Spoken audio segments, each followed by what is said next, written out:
with a familiar face. Everyone knows Mike Flannery. So it's been exciting to be up here. You know, we're sort of running around grabbing people to talk to as they come in the door. We've seen Reverend Jackson come in, Lieutenant Governor Juliana Stratton, who spent some time talking to us a few moments ago. And Mayor Johnson. Yes, Mayor Johnson was around. The First Lady was here. We were talking with her.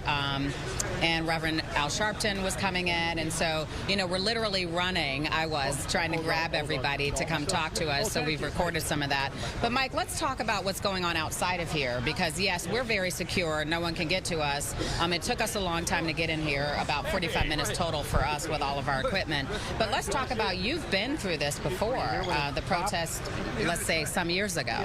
Yeah, so I was a high school student in the 1968 convention, and when I started at the Chicago Sun-Times in 1973, June of 1973, there were still many reporters and photographers. One in particular, Dwayne Hall, comes to mind. He was a guy who had been hit upside the head with police batons and suffered some significant damage, was hospitalized for quite a while.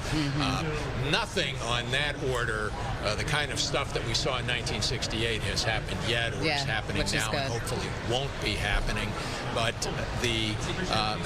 two things have to be said. Number one is kudos to Commissioner Snelling, Police Commissioner, Police Superintendent Snelling, getting out there on the street. I guarantee you, every single cop knew that the top cop was right there, right behind them, was not asking them to be anywhere that he wouldn't be. He literally had their backs. And then, secondly, we need to create some kind of new award Purple Heart for a journalistic Purple Heart for Ed Flynn, our camera guy that Dane says has his foot is bleeding, his leg is bleeding. This is the kind of thing that happens when you have these violent activists who who are determined to provoke a confrontation. They want the violence. They show up with the combat helmets on. They've got the backpacks that have sledgehammers in them. Other things even more threatening perhaps may show up later this week. They were not necessarily part of the protest. They're agitators. They're there to do this.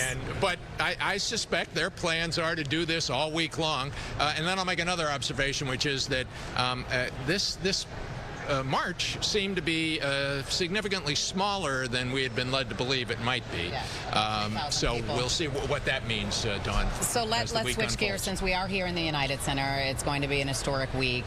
We've already seen a lot of people walking through the doors. It's been fun, but this is about business. What do you think the message will be tonight?